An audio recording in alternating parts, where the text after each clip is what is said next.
On today's Locked On Thunder podcast, we're going to dive into your NBA and Thunder takes, as well as answering your questions. It's a Fan Friday. Is Chet Holmgren the best player in the NBA draft? Where does the Thunder timeline sit right now in terms of getting back to competitiveness? And is SGA already a top 15 player? All of this and more coming up on today's Locked On Thunder podcast, on the Locked On Podcast Network, your teams every day. You are Locked On Thunder, your daily Oklahoma City Thunder podcast. Part of the Locked On Podcast Network, your team every day.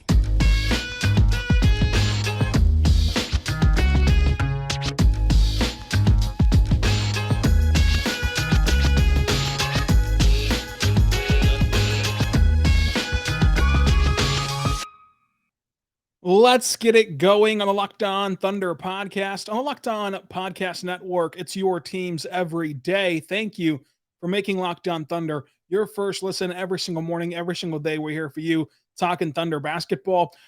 I'm your host, Rylan Stiles. You can follow me on Twitter at Rylan_Stiles. Follow the show on Twitter at LOThunderPod. Email the show, LOThunderPod@gmail.com. On today's show, brought to you by NBA TopShot. We're going to grade your takes and answer your questions regarding the Thunder and the NBA. Today's show is brought to you by NBA TopShot. NBA TopShot is the future of being an NBA fan. Own officially licensed rare NFTs of the greatest moments of NBA history. Sign up today by going to lockedon.nbatopshot.com. That's lockedon.nbatopshot.com. We're going to have a mailbag, and also I've asked for your spiciest takes so I can grade them at the end of the show. We're going to get to that as well. But let's open up the mailbag and Fan Friday today with a question from friend of the podcast and somebody who's going to be on the podcast weekly moving forward during the draft coverage, Richard Stamen at Mavs Draft on Twitter.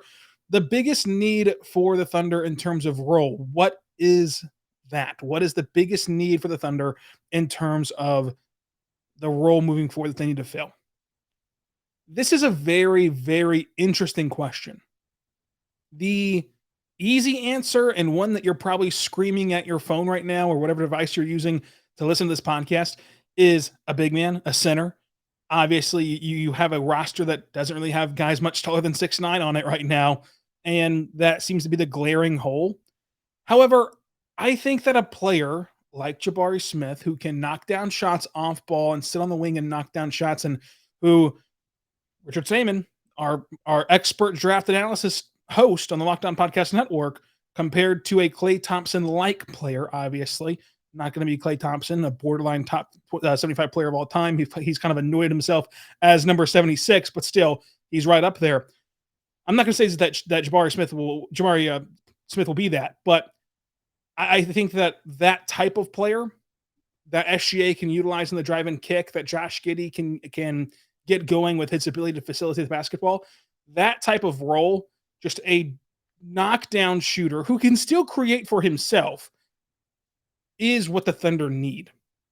I wouldn't just shoehorn in, you got to get a center, especially in this draft, just for the sake of getting one because your roster lacks one right now. I think that the larger scale to benefit everybody involved would be a guy like Jabari Smith, who can knock down shots on the drive and kick, which SGA is a lead at right now, but he's not kicking to guys who can knock down those shots. Josh Giddey, jaw-dropping passer. How many times have we seen him pass to guys who just can't knock down their open shots? Getting those type of players in Oklahoma City, and it's not just Jabari Smith, right? You can do it through free agency. You can do it via trades. You can do it via the draft. Getting those type of players, those roles of players, I think is one of, if not the most important thing for the future of the Thunder. Because it's easy to find passable bigs. It just is. You don't have to have a dominant big man. It's nice. It's a luxury. But you see offenses thrive all the time with non-elite bigs. The Mavericks were a historic offense with Dwight Powell. Whenever it was Rick Carlisle running the show and Luka was there with his magic, because you know what? It worked out with Luka. It worked out with Seth Curry. It worked out with Tim Hardaway Jr. It worked out with Dorian Finney-Smith. And then the big man was just kind of there. Do the Thunder need an upgrade at the 5 position? Yes. They need a more traditional option to kind of switch things up matchup-wise. But will that simply put them over the hump? I don't think so. I think that you get a bunch of shooters, though, around a team that's predicated on getting to the paint and kicking, then that does get you closer to where you want to be than just simply a plug-and-play upgrade at center. So that's where my head's at in terms of role. I'd be fascinated to know where you guys are at with what you think that the Thunder need moving forward, what the biggest role is to fill for the Thunder. But for me, it's somebody who can knock down their shots consistently, off the catch, contested shots, and also can still create for themselves, but still mainly going to do the damage whenever they're set up by SGA and Josh Giddey. The next question comes from at MK325491 on Twitter. Is SGA a similar player to John Morant? I think that SGA and John Morant, I imagine you're talking strictly of, in essence of, can SGA lead a team to the playoffs and can he kind of be the focal point of a team? I think absolutely can. I think that it gets lost how good that Memphis team is and how they had a head start on the Thunder in terms of rebuilding and getting young pieces and getting guys like Jaren Jackson Jr., guys like John Morant, guys like Desmond Bane. Hitting on that pick was huge. And even in this draft, they hit on their picks whenever many people, including myself, didn't really see, their draft panning out successfully after that trade up that they had. That was kind of bizarre. And getting, an 18-year-old kid in the draft, and he turns out to be playing nice minutes for a playoff team and a 2 seed in the West. I think that the Memphis Grizzlies, you're seeing just how well built the team is. I do not view the fact that they're so good without John Morant as a knock on John Morant. I view that as a testament to Taylor Jenkins, as a testament to that front office. That's just a well-rounded team that has a superstar. Shea is a superstar of that ilk that can kind of lead your team and be the focal point. He just does not have that well-rounded team yet around him, while John Morant does. So that's what puts these two guys on different platforms right now in terms of record. But I do think that they can both be the catalyst for a team moving forward. Another question from at MK325491 on Twitter. If the Thunder get AJ Griffin and Jalen Duren, could they start competing for the play-in next year? In my opinion, no. They likely wouldn't get to the play-in next year, even if they tried, and then they also wouldn't try. Because in my opinion, the Thunder just need to find stars. They need to find blue-chip guys. And AJ Griffin could be that. I do not think that Jalen Duren could be that. I think with Griffin, it'd be a thing like Josh Giddey last year, where there were some people pre-draft who said he could be a star. I saw them in my comment section, and I saw them in my DM saying, hey, this guy could be the next Luka, right? Well before the draft even happened, well before we even knew he was going to be in Oklahoma City. There were a few people that thought that, but it was a very small few. And the Thunder ended up hitting on that draft pick. I'm not going to predict AJ Griffin will be a star blue-chip prospect, just as I didn't predict Josh Giddey would be last year. But I think he has that potential if things broke his way. With Jalen Duren, I never see him being a star or a blue-chip prospect. I think that he'll be a nice complementary piece to a roster. And that's just not where the Thunder are at. The Thunder have a pretty decent collection of complementary nice pieces to an NBA roster. They do not have a ton of star power. You need at least another star. If we think SGA is a top 15 player, borderline that all-star caliber player, and he's a max contract guy, that's great. If we think that Josh Giddey is going to develop into that throughout his career, I'd agree there as well. But you still need that third blue chipper, and I think that without that, the Thunder will not start to try to compete again. So that's why, you get a top 3 pick and you get somebody like Chet, like Paolo, like Jabari Smith. That's when the tide starts to turn a bit. But AJ Griffin and Jalen Duren, to me, that pairing does not do anything to make you dramatically change the course, especially with how loaded next year's draft is.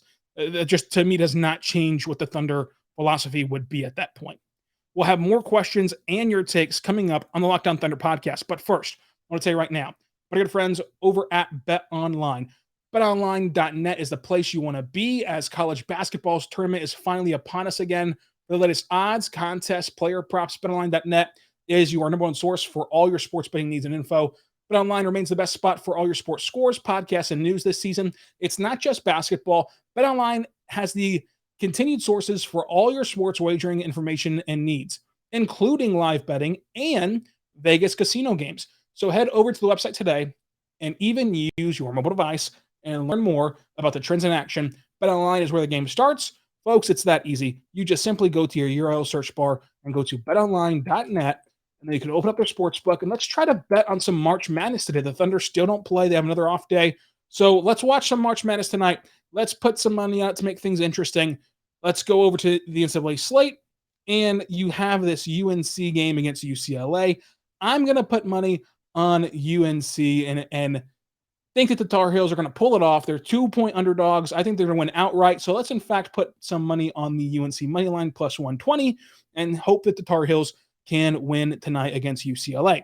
It's that easy. We got to bet in here live on the podcast. So follow along and see if we end up winning tonight. And if you want to, join me over at betonline.net.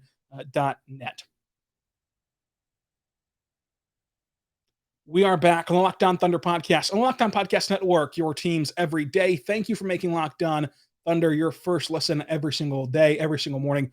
We're here for you talking Thunder basketball. Check out the Locked On Now podcast, a nightly recap show of every NBA game, the breakdown from our local experts. That's free and available wherever you get your podcast from every single day. Boots on the ground at every game. We got you covered for what's happening around the association. Let's continue your questions and takes here on Fan Friday. This next question comes from at YEDURURITIK on Twitter. Is Tre Mann the prime candidate for breaking out when he gets traded to another team later on? Very cynical question, but I understand where it comes from. I think that of the players who might get traded, right, it wouldn't be a breakout if SGA somehow got traded and wound up being a star. We already know that's going to come. To me, it wouldn't be a breakout if Josh Giddey gets traded and is all of a sudden a star, which I don't think that either of those are going to happen. So past that, it would be a breakout for Tre Mann if he is a sixth man in Oklahoma City for 2 or 3 years, then gets dealt and then becomes, brace yourselves, a James Harden type of player. But ultimately, it's too early on to think about this kind of stuff to me about Tre Mann's future on another team. But it is a funny question. Yeah, sure. If he gets traded and gets a new environment, gets to actually start games, maybe he becomes James Harden. Maybe he becomes Reggie Jackson and takes a long time to fulfill his destiny as a starting point guard and as a really, really good player, although he had a good start in Detroit. The next question from at Shay_Step. Would a combination of AJ Griffin and Jalen Duren accelerate the rebuild? Same question as we got earlier. To me, no. To me, that does not accelerate anything. You guys really like that pairing, though. It's very interesting. I'll have to bring that up to our resident draft expert. But to me, no, that does not accelerate anything. In fact, that's kind of one of the worst case scenarios if you only end up with AJ Griffin and Jalen Duren as your selling point. Again, two good players, but not two guys who you write home about as star power. And the Thunder have a collection of guys who already kind of fill that role. At J_Eaton14, has the tank timeline been pushed up a year / does it get pushed up if the Thunder get Jabari/Chet? Would love to start making the playoffs in 2024. To me, there's no change in the timeline. The timeline's still the timeline. You're waiting on the next star. You're waiting on that third cornerstone face of the franchise piece. Whenever you get that, then you start talking about what the next step is. But you still need to take that step first. You can't leap up the stairs, right? Some people can go upstairs 2 steps at a time. You can't do that in this process. So you're still waiting on that star. If you get Chet and Jabari, then that conversation changes. Look how competitive, and that sounds strange, but if you've watched this team night in and night out for 2 years, and you've watched this team during their even losing streaks, and if you watch this team still at the 21-52 record, 4th worst of the NBA, look how competitive they are right now. You add another young star, and you stay healthy, which they didn't do this year. They haven't stayed healthy yet, and that's kind of just a fluke thing, right? But you stay healthy next year, and you have all these young talents, it's going to be hard to tank out again next year. Now, it'll also be hard to make the play-in and the playoffs, but that's where you start to take the next leap if you get a Jabari or Chet or Apollo. So I think that it would be accelerated if you get one of those three. If you don't, then I think that you're still in that kind of limbo mode, wait and see. And look, maybe there's a 4th or 5th or 6th star in this draft that we just don't know about yet. I think Jaden Ivey can be a star in general, but you guys know that personally, I don't really see his fit in Oklahoma City. Now, you still can draft the best player available, obviously, or trade back. But to me, it'd be hard for him to flourish in Oklahoma City with the roster construction as it is right now. But nonetheless, he's also a very good player. That I don't put in that top 3. But some people put him at number 1, and I respect that as well. I think he's a really, really good player. It's just it would be an interesting development for him in Oklahoma City. So if you get Jabari or Chet or Paolo even, you only include Jabari and Chet, but if I'll include Paolo, if you get one of those 3, it does give a more clear picture of your timeline, more so than move it up. The next question comes from at @bshell_Bob. If the Thunder are outside the top 3, do you trade all 3 first-round picks to move into the top 3? It depends where that best pick falls. We saw last year, you're not able to only give draft picks to move up. The Thunder were willing to overwhelm teams to get a Cade Cunningham or even an Evan Mobley type. They couldn't overwhelm them with draft picks. You had to give more. The Thunder didn't want to give more at that time. They didn't want to give SGA plus their 6th overall pick, because you have to think, why would Team X take, the 6th and the 14th and the 30th pick and not get a star when they could just simply get a star and clean their hands of it? The value of player you're going to give them at 6 is not the value that they perceive they're going to get at number 1. And we did our first sim to try to prove this point, and it ended up being the Thunder with the 1st overall pick. So that's just incredible. But you sim this lottery enough times, and you can see that the Thunder, well, I'm actually getting great spins. I've gotten the Thunder at pick 1 3 different times now. Today's going to be the best day ever, apparently. But you can see the Thunder fall all the way to 6 again in this realm. And then you can go over the More tab and look at the pick odds and watch this cool little graph pop up that shows you where the floor is. And the floor for this pick, there's a 2.2% chance that they go to pick 8, but a 16% chance it's at pick 7. And your most realistic outcome is pick 6 again at 26 or at 25.7 for pick 6 for the Thunder. Now that pick falls at pick 6, then the 6th pick, 14th pick, and 30th pick are not truly that valuable enough to get into that top 3, in my opinion. You'd have to add a sweetener, and the Thunder still lack that sweetener. Would 3 first-round picks all in the same year where you have to bring in 3 rookie guys and change your roster plus Darius Bazley be enough for one of only 3 or maybe 4 clear-cut stars in this draft class that's viewed as very shallow in terms of top-end talent? To me, no. And we saw it last year. A draft class that was pretty rich in talent, still, you could not just flood teams with picks and get what you wanted. It's going to take more than just draft picks. From @Adam_Christboy, I don't know how to begin this question, but it says, which Thunder player is your spirit animal? It's a very interesting one. At the top of my head, I'd say Ty Jerome, because Ty Jerome, from what we've seen, him and Roby just play video games, like playing basketball, and have fun. I feel like that's a good combination. I also like playing video games and talking about basketball and watching basketball. So I'd say Ty Jerome, but maybe there's kind of a deep dive in that we can have later on the podcast. But next question from @MLChuckles. Do you think the Thunder could have made the play-in if they focused on winning instead of development? No. I don't think that this roster could have made the play-in. Again, the injuries put a damper on things, obviously, and even their best lineup would probably put them closer to the play-in. Obviously, they'd kind of be where the Spurs or the Wizards are at right now. 8, 9 in that range in terms of, if you look at the reverse standings, they're 8 and 9 on tankathon.com. That's kind of where I would view the range at if the Thunder were going to go for it and try to get the play-in. Maybe they can overcome the Pelicans because of the Pelicans' slow start, but I don't think they made the play-in. I think that this would just be a team that was around that San Antonio range this year. From @BrotherReed11, when will the Thunder pull the trigger and trade for a disgruntled star, and who will that star be? It's hard to tell when that will happen. I'd imagine it'll happen, 2024, 2025. The next disgruntled star, Bradley Beal seems like the perfect candidate for somebody who's going to ask out pretty soon. But yeah, I'd even look at Donovan Mitchell. There's always just been a weird vibe about Donovan Mitchell for the last 2 years. And if the Jazz have another failed playoff experience in the first round or so, maybe he asks out. But it's just hard to gauge this because it has to be the right player, it has to be the right fit for the roster, the right star with the right contract. You don't just want to trade a ton of draft picks for a rental in Oklahoma City the way that you would feel more comfortable doing in say, LA or Brooklyn. I just think that everything has to align to the point where it's a thing where you're going to know it when you see it and not necessarily know it right this moment while we're still playing the guessing game of who might want to ask out. From my boy Luke on Twitter, have you ever thought about how John Morant translates into yes Morant? I've never thought about that. I didn't know that until your tweet, but that's interesting. Maybe that's why that they named him Ja.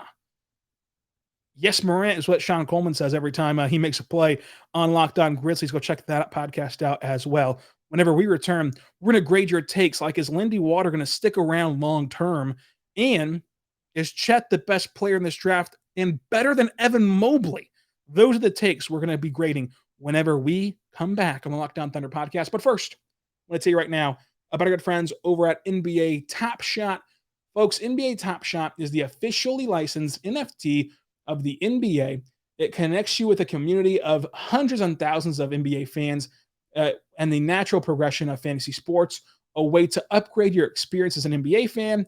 This is the future of being an NBA fan. It's what it looks like. It's part of the deal. Trading cards have been a huge thing for the longest time ever, right? You go try to buy the best cards and get the best players and then flip them later on with the physical cardboard cards. But you can do that online now with these NFTs and with TopShot. It's very fun, and it has that fantasy sports element. For example, there's different challenges you can do. Like you can say, I think player X will score double-digit points tonight. And if you're right, that becomes a TopShot moment and a TopShot NFT, and then you control that NFT, and you can set the market and sell them for currency and money right on TopShot. So it's very fun. We're all involved in it.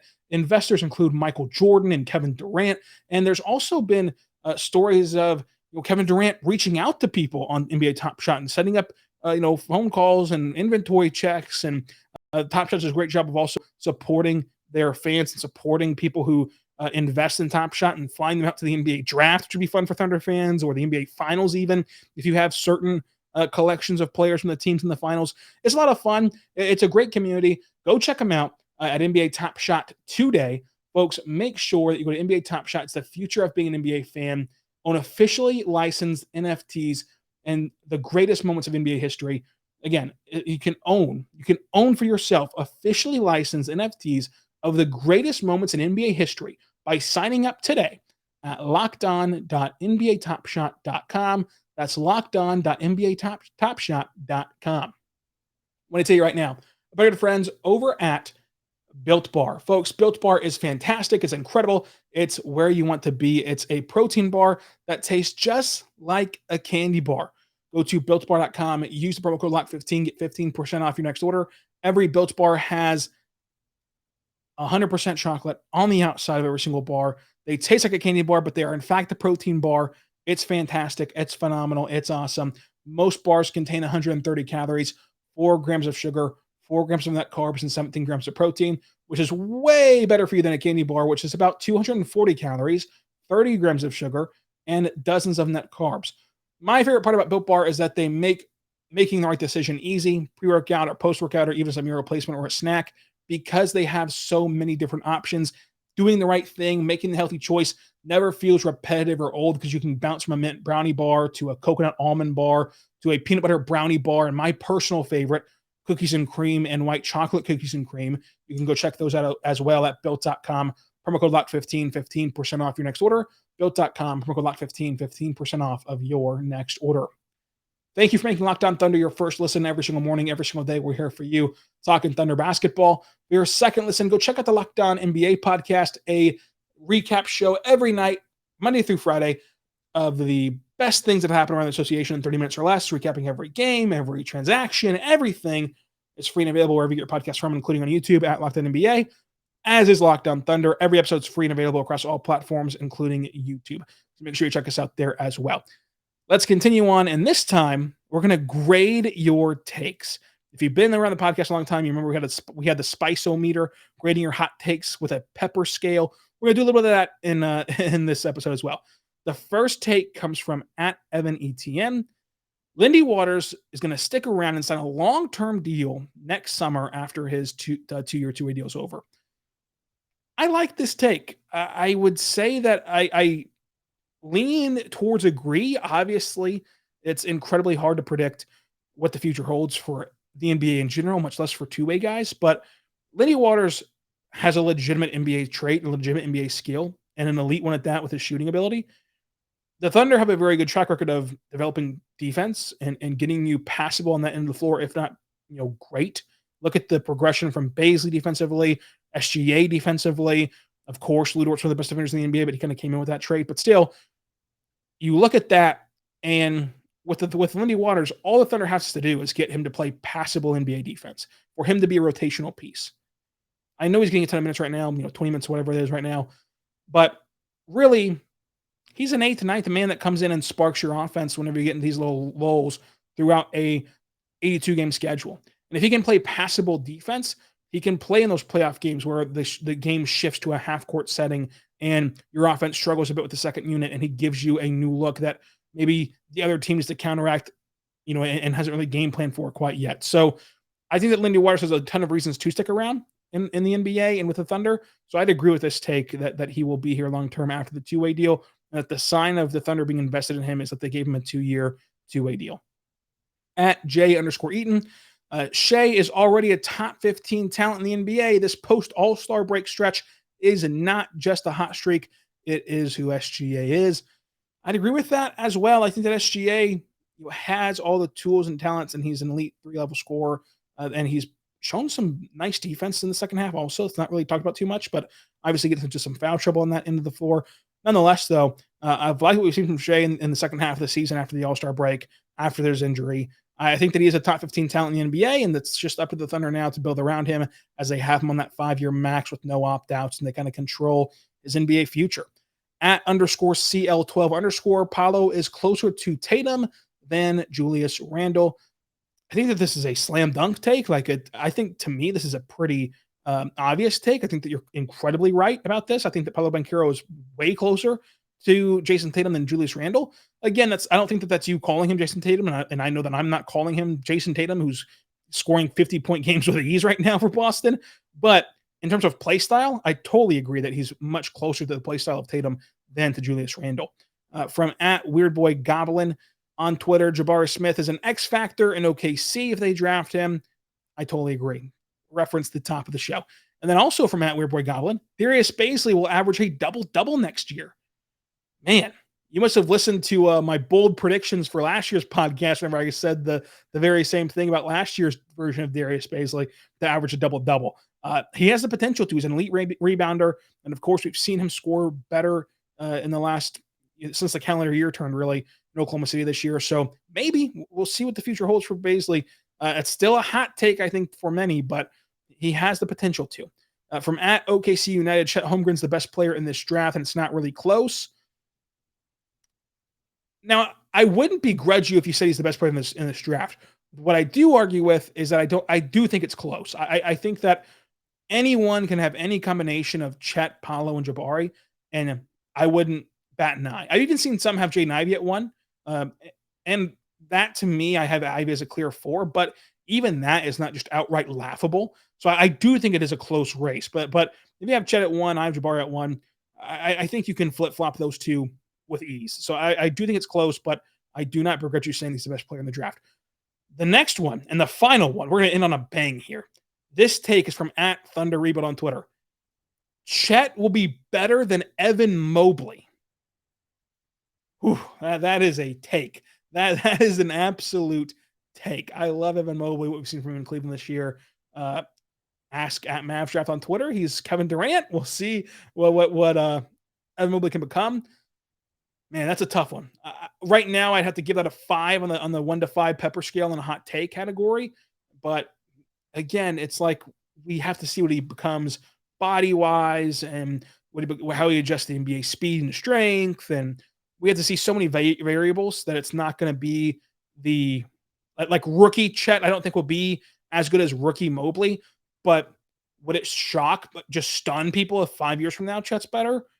I don't know. I think that I'd still lean Mobley, obviously, but this is a very interesting question. I'd be interested to throw that around in the draft community, see what they think about Chet's ability to progress past Evan Mobley. But thank you all for your questions on Twitter and your takes. You can still send them in on Twitter at Ryland_Styles. And if you don't have Twitter, on the email address, lothunderpod@gmail.com.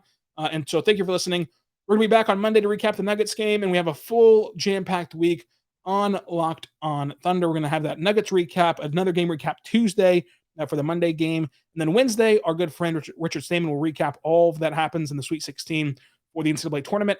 And then on Friday, we're going to have a very fun podcast where we go back and regrade my player profile projections for the NBA draft. If you remember, last year, we did a profile on every NBA draft prospect, including the guys that the Thunder drafted, like Josh Giddey and like Trey Mann. What did I get right? What did I get wrong about those two guys, mainly for this Thunder team? and for this Thunder draft, because we're going to be kicking off that series again pretty soon as the regular season wraps up for the Oklahoma City Thunder. So subscribe. That way you never miss an episode on Twitter. I should say subscribe on YouTube or any other podcasting platform that you're on for this podcast. It's totally free and available wherever you get podcasts from. And until next time, be good and be good to one another.